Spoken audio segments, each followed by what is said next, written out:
Shalom anak-anak, selamat pagi. Senang bertemu kembali dengan kalian semua. Ini adalah pertemuan awal kita untuk pembelajaran pendidikan agama Kristen dan Budi Pekerti di semester 1. Sebelum kita memulai pelajaran hari ini, perkenalkan terlebih dahulu, nama Miss adalah Kristiani Yanti Kana. Dan kita akan belajar materi hari ini yang Miss ambil dari buku paket SMA kelas 11 bab 2, dan buku tersebut adalah buku edisi 2017. Untuk memulai pembelajaran hari ini, mari kita berdoa. Bapa di surga, terima kasih buat pagi hari ini. Kami bersyukur memiliki Tuhan Yesus yang menjadi Tuhan dan Juru Selamat kami. Pada saat ini Tuhan, kami mau memulai pembelajaran hari ini. Biar Tuhan memberi kami kecerdasan dan kemampuan dan akal budi yang sehat sehingga kami dapat mengerti dan memahami pelajaran hari ini. Terima kasih Bapa, dalam nama Tuhan Yesus kami berdoa. Amin. Sebelum kita masuk dalam isi materi hari ini, kita akan masuk dalam tujuan pembelajaran.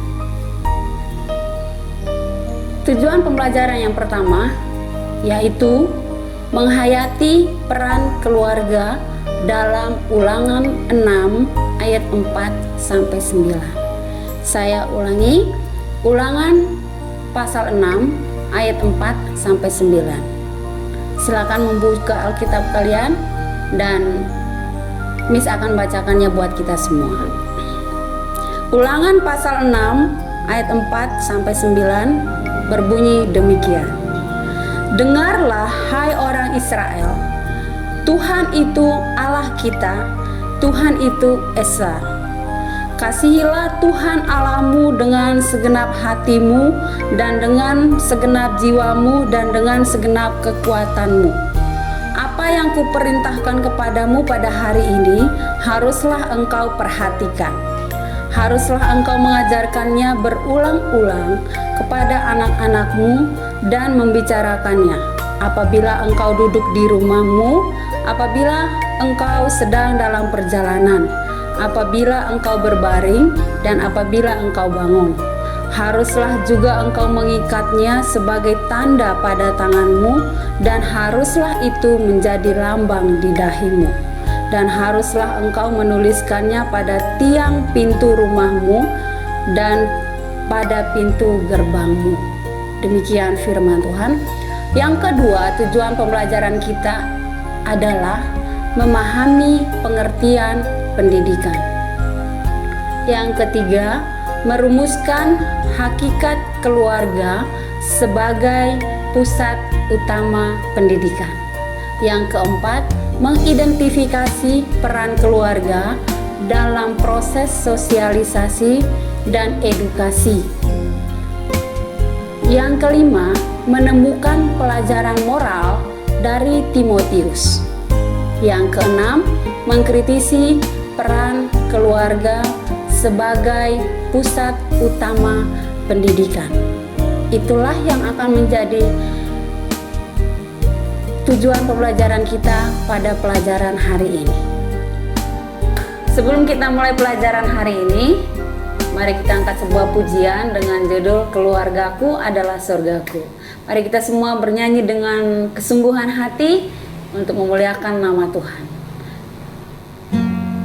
Semuanya bernyanyi dengan sungguh-sungguh.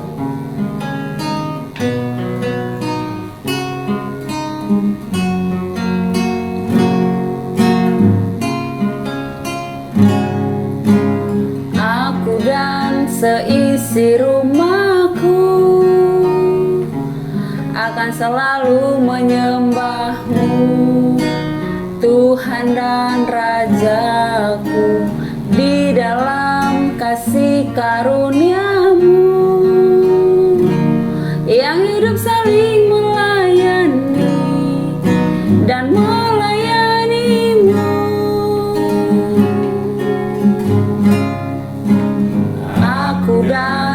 seisi rumahku akan selalu menyembah-Mu, Tuhan dan Rajaku, di dalam kasih karunia-Mu yang hidup saling melayani dan melayani-Mu. Bila Tuhan menjadi kepala rumah ini, maka berkat kehidupan tercurah selalu. Datanglah kerajaan-Mu, jadilah kehendak-Mu, ku alami setiap waktu. Keluargaku adalah surgaku. Bila Tuhan menjadi kepala rumah ini, maka berkat kehidupan tercurah selalu. Datanglah kerajaan-Mu, jadilah kehendak-Mu, ku alami setiap waktu. Keluargaku adalah surgaku. Keluargaku adalah surgaku. Keluargaku adalah surgaku.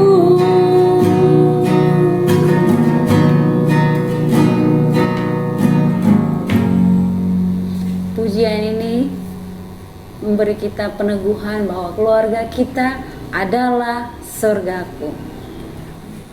Nah, untuk memulai pembelajaran hari ini, kita akan mendasari pelajaran hari ini yang akan kita baca satu pedoman firman Tuhan lagi dari Perjanjian Baru, yaitu 2 Timotius pasal 1.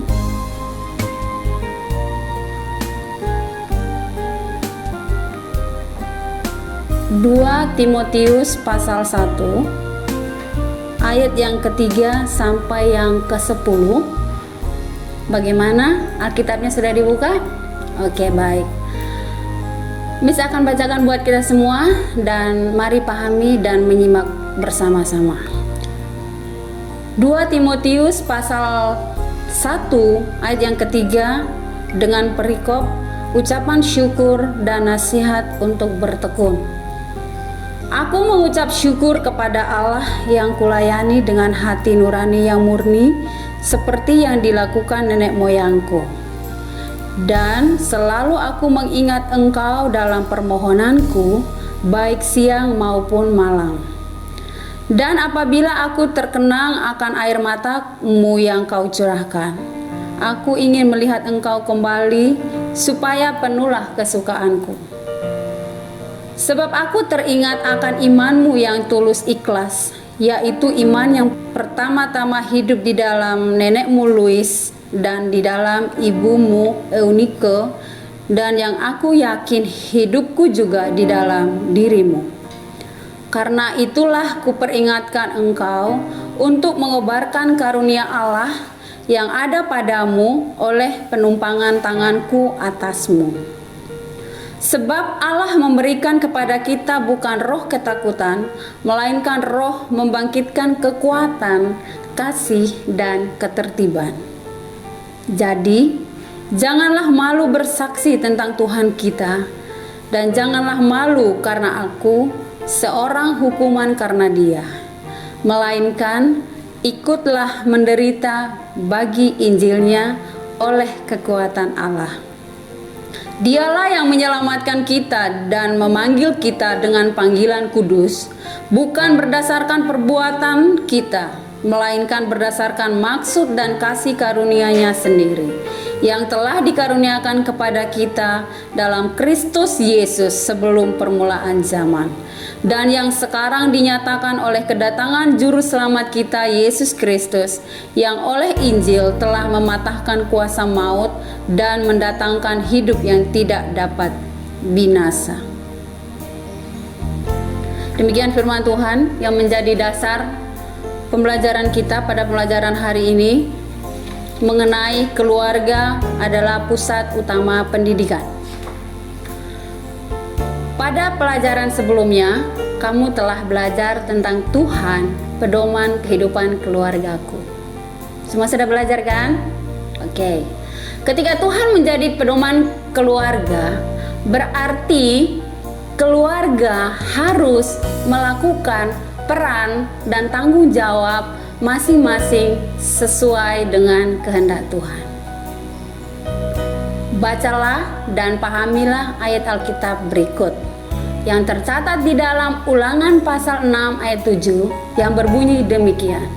Haruslah engkau mengajarkannya berulang-ulang pada anak-anakmu dan membicarakannya apabila engkau duduk di rumahmu, apabila engkau sedang dalam perjalanan, apabila engkau berbaring, dan apabila engkau bangun. Kemukakan menurut pendapat kamu, apa pesan yang terdapat dalam ayat Alkitab ini? Ya, Miss kasih clue nih. Pesan yang kita dapat dari Ulangan pasal 6 ayat 7 yaitu Allah menasihatkan kepada orang tua agar selalu membicarakan karya Kristus di dalam kehidupan mereka ketika mereka bersama dengan kita. Seperti yang dicatat di sana, dikatakan bahwa ketika kita duduk, ketika kita dalam perjalanan pun, ketika kita berbaring, dan ketika kita bangun pun, Tuhan mau agar setiap orang tua menceritakan tentang kebaikan Kristus bagi anak-anaknya, agar anak-anaknya dapat meniru dan sebagai warisan bagi anak mereka. Selanjutnya kita akan belajar tentang uraian materi yang akan menjawab tujuan pembelajaran kita tadi. Yang pertama, kita akan belajar tentang pengertian pendidikan. Kegiatan 1, kita akan mencurahkan pendapat kita. Tahukah kamu apa yang kamu pahami tentang pendidikan? Apakah pendidikan sama dengan sekolah? Ya, Miss kasih clue-nya ya. Pendidikan berbeda dengan sekolah. Pendidikan adalah proses yang dialami oleh anak-anak di sekolah. Sedangkan sekolah adalah lembaga di mana kita dibentuk untuk mendapat sebuah ilmu pengetahuan. Yang kedua, bagaimana pendidikan Kristen dalam keluarga? Setujukah kamu dengan pernyataan bahwa keluarga sebagai pusat utama pendidikan? Kemukakan alasan atas jawaban yang kamu berikan. Ya, kalau menurut Miss setuju keluarga sebagai pusat utama pendidikan. Kenapa? Karena di dalam keluargalah kita sebagai seorang anak dibentuk akhlaknya sejak dini. Karena orang tua kita, ayah dan ibu adalah wakil Tuhan yang pertama yang dipercayakan oleh Tuhan untuk mendidik anak-anaknya. Kita perhatikan gambar yang tertera di layar. Di sana digambarkan ada seorang anak yang sedang belajar bersama dengan orang tuanya, yaitu ayah dan ibunya, di mana dia menyadari bahwa betapa sesuatu hal yang sangat menyenangkan ketika ada orang tuanya menemani dia.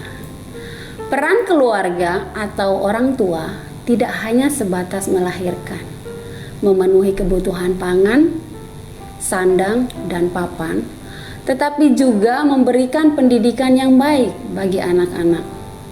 Tugas orang tua sebagai pendidik berakar dari panggilan sebagai suami istri untuk berpartisipasi dalam tugas penciptaan Tuhan. Karena itu, sangat penting bagi orang tua untuk menciptakan lingkungan keluarga yang dipenuhi oleh kasih sayang terhadap sesama dan Tuhan Allah sebagai penunjang perkembangan pribadi anak sesuai dengan nilai-nilai Kristen. Keluarga Kristen tentu harus memberikan pendidikan Kristen kepada anak anggota keluarga, yakni pendidikan yang bercorak, berdasar, dan berorientasi pada nilai-nilai Kristiani. Selain itu, juga mengupayakan perubahan, pembaharuan anggota keluarga secara pribadi maupun bersama oleh kuasa Roh Kudus sehingga keluarga hidup sesuai dengan kehendak Allah sebagaimana yang dinyatakan dalam Alkitab. Pendidikan secara Kristiani memanggil setiap anggota keluarga untuk meneladani Yesus sebagai guru agung yang menjadi teladan bagi pengikutnya agar memiliki pemahaman serta relasi yang benar, mendalam dan pribadi dengan Tuhan Yesus Kristus. Kegiatan kedua, ada beberapa pertanyaan yang akan kita pahami bersama sebagai review dari apa yang sudah kita pelajari, ya. Yang pertama, ada soal untuk kita, ya. Mengapa orang tua berperan sangat penting dalam keluarga?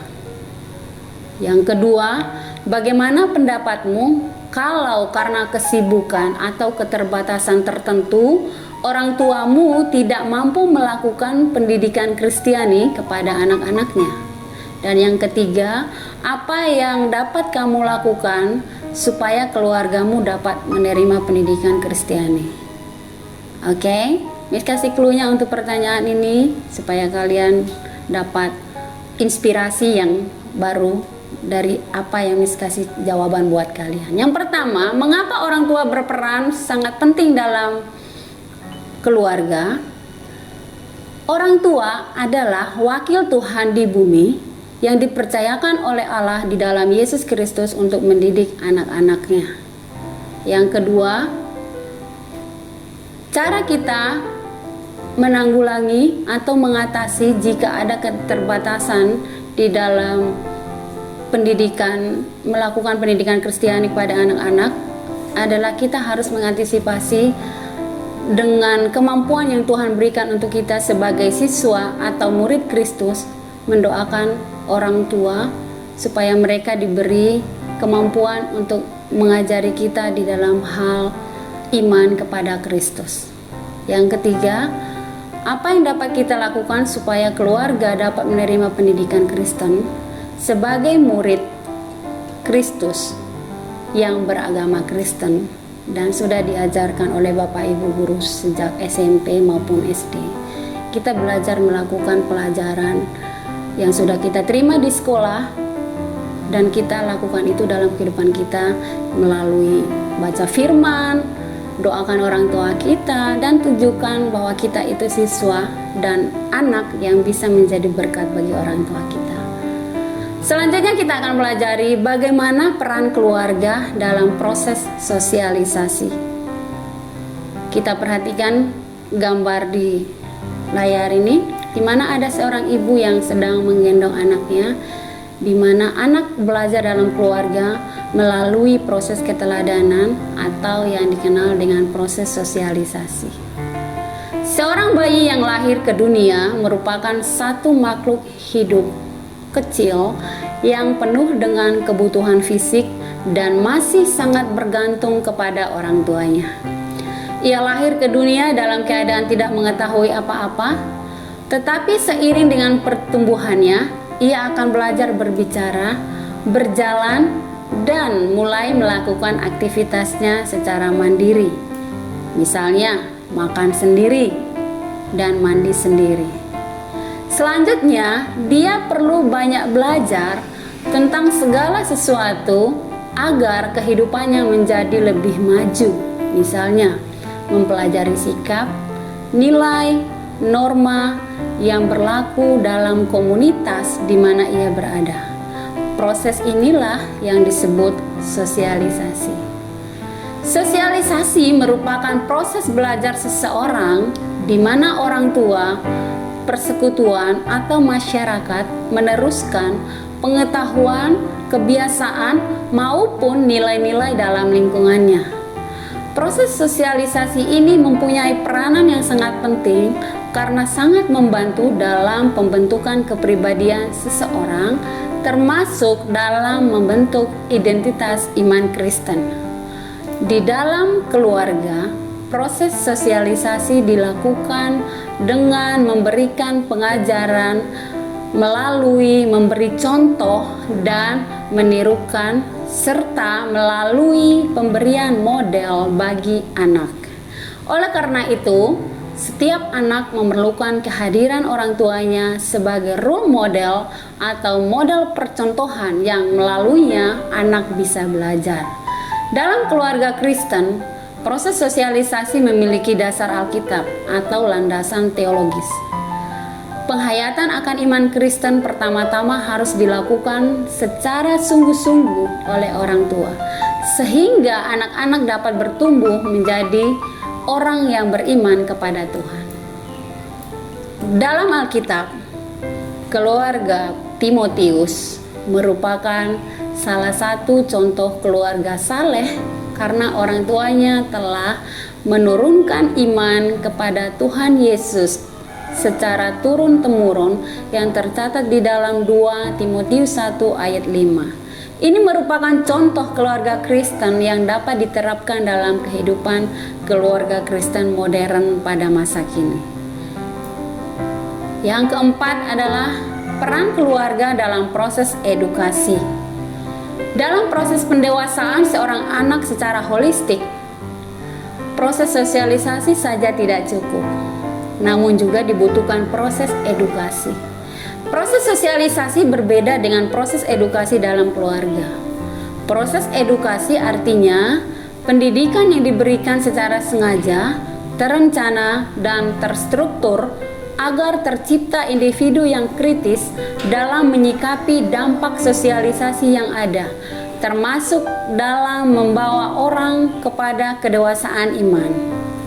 Dewasa ini tanggung jawab keluarga untuk mendidik anak sebagian besar atau bahkan mungkin seluruhnya telah diambil alih oleh lembaga pendidikan lain, misalnya sekolah dan gereja.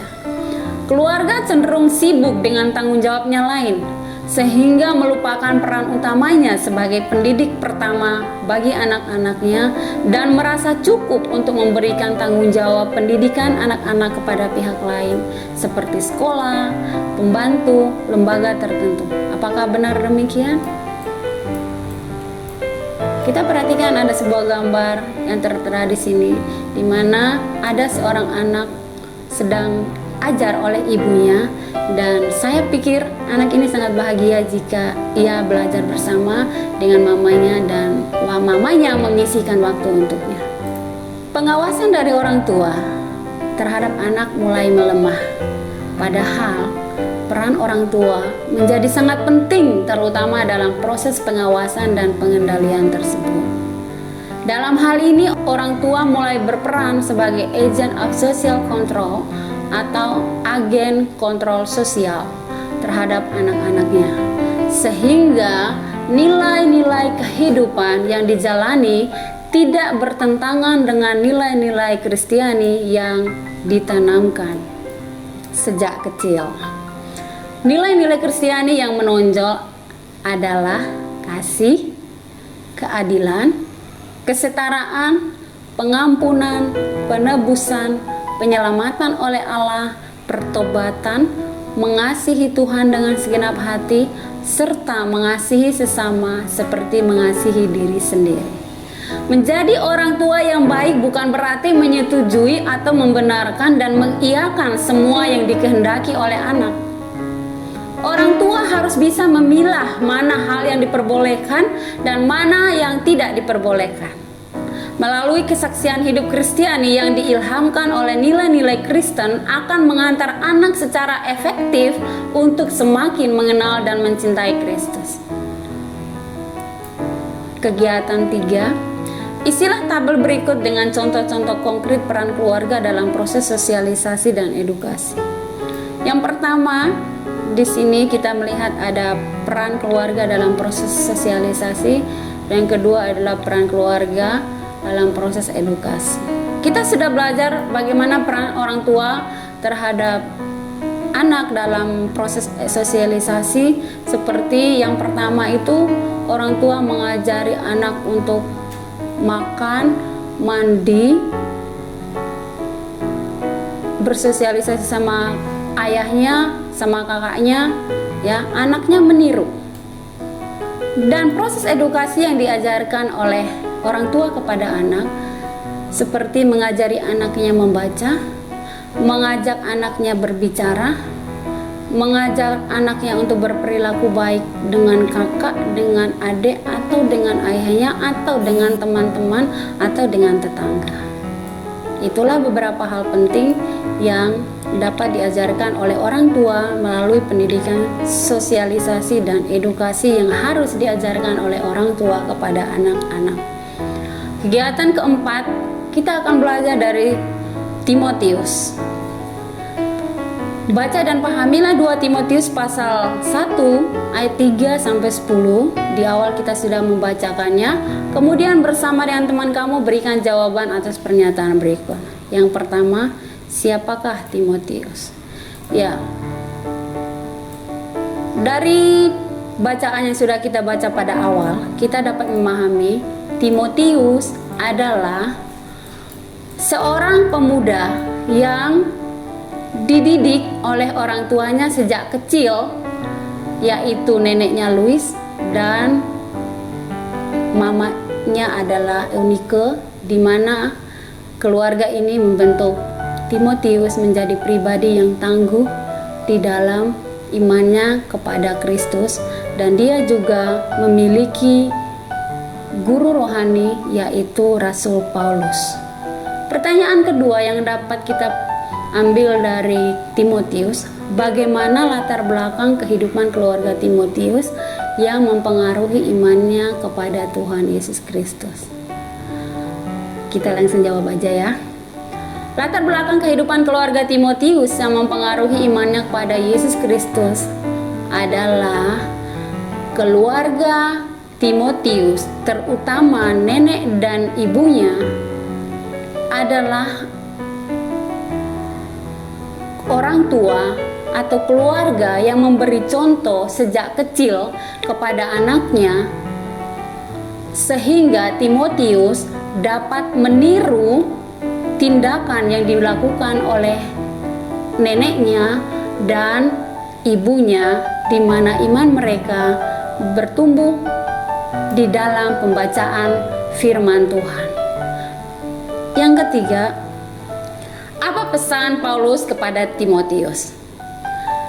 Pesan Paulus kepada Timotius yang dapat kita pelajari dari firman Tuhan itu adalah Timotius tetap teguh imannya di dalam Yesus Kristus, Juru Selamat Timotius yang sudah menyelamatkan dia dari dosa dan memberikan dia akal budi yang sehat, sehingga Rasul Paulus menasihati Timotius agar tidak berpaling dari imannya sekalipun banyak tantangan dan rintangan yang dia hadapi sebagai seorang muda. Yang keempat, pelajaran apa yang dapat diambil dari kehidupan Timotius dan keluarganya?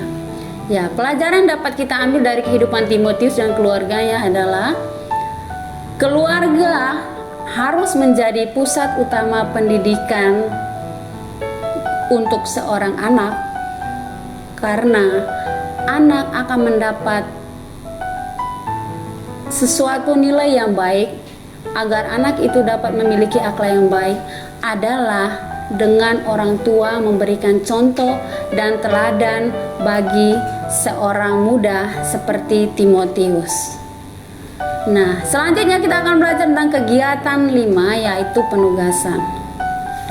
Diskusikan dengan kedua orang tuamu di rumah dan jawaban akan dibahas pada pertemuan yang akan datang. Yang pertama, Apakah keluargamu telah menjalankan perannya dalam proses sosialisasi dan edukasi secara efektif? 2. Apa yang dapat dilakukan keluarga untuk memperdalam pembentukan nilai-nilai Kristiani bagi anggota keluarga, misalnya nilai keadilan, perdamaian, kasih, dan persekutuan? Ketiga, bagaimana sikap keluarga ketika diperhadapkan dengan kenyataan semakin maraknya tawuran antar pelajar, free sex, peredaran dan pemakaian obat terlarang, serta kejahatan dan kriminalitas remaja berkaitan dengan penanaman nilai Kristiani yang mengancam kehidupan anak-anak. Kita akan merangkum pelajaran kita pada pagi hari ini sebagai penutup. Yang pertama, kita akan melihat di sini keluarga sebagai pusat pendidikan mengarah kepada pembentukan satu pribadi secara utuh atau holistik, mencakup aspek rohani atau spiritual, psikis dan mentalnya, fisik serta sosial. Dan orang tua merupakan guru dan pendidik pertama dan utama bagi anak-anak.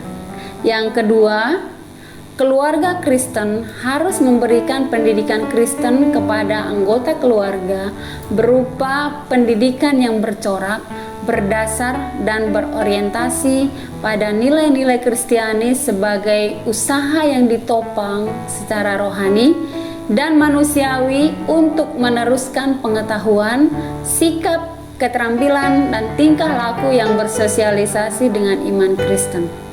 Yang ketiga, pendidikan secara Kristiani memanggil setiap orang anggota keluarga untuk meneladani Tuhan Yesus sebagai guru agung yang menjadi teladan bagi pengikutnya agar memiliki pemahaman serta relasi yang benar, mendalam dan sangat pribadi dengan Tuhan Yesus Kristus.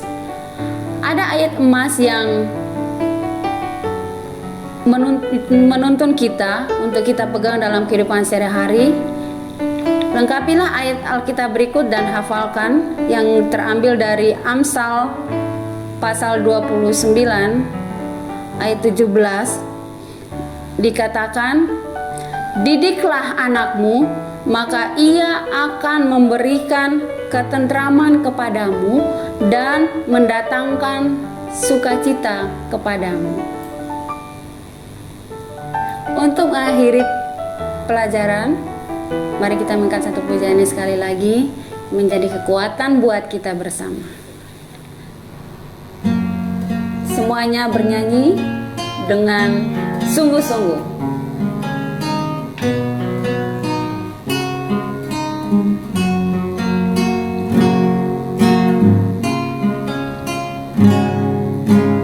Aku dan seisi rumahku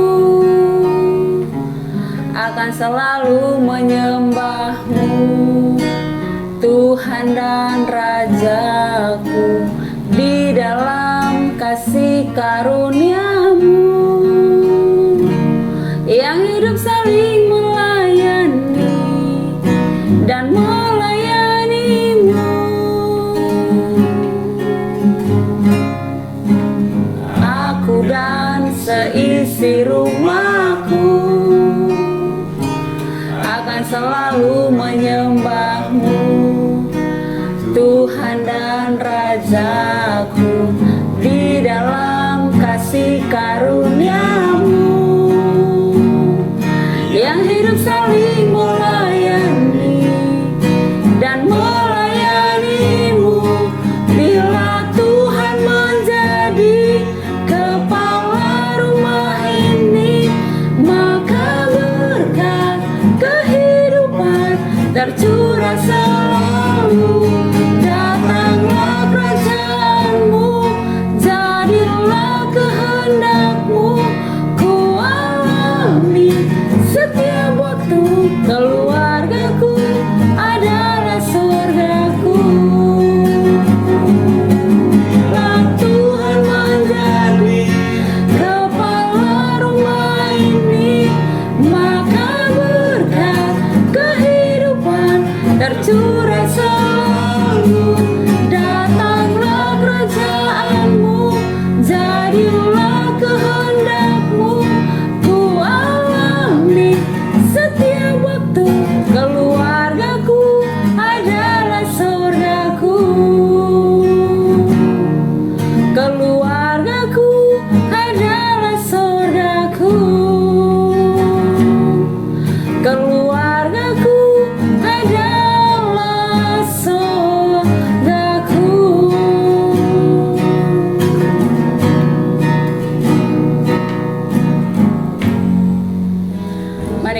berdoa sebagai ucapan syukur atas keluarga yang diberikan oleh Tuhan kepada kita. Kita berdoa. Bapa di surga, terima kasih buat kebaikan-Mu dalam pembelajaran kami hari ini. Kami bersyukur Tuhan memberi kami akal budi yang sehat, sehingga kami dapat belajar dari awal, pertengahan, hingga akhir seturut dengan kehendak Tuhan. Biarlah apa yang telah kami pelajari hari ini menjadi bekal bagi masa depan kami, tertanam dalam pikiran kami dan hati kami, dan Roh Kudus memampukan kami untuk kami menjadi pelaku firman-Mu dalam kehidupan kami hari lepas hari. Terima kasih Bapa, dalam nama Tuhan Yesus kami berdoa. Amin. Shalom, Tuhan Yesus memberkati.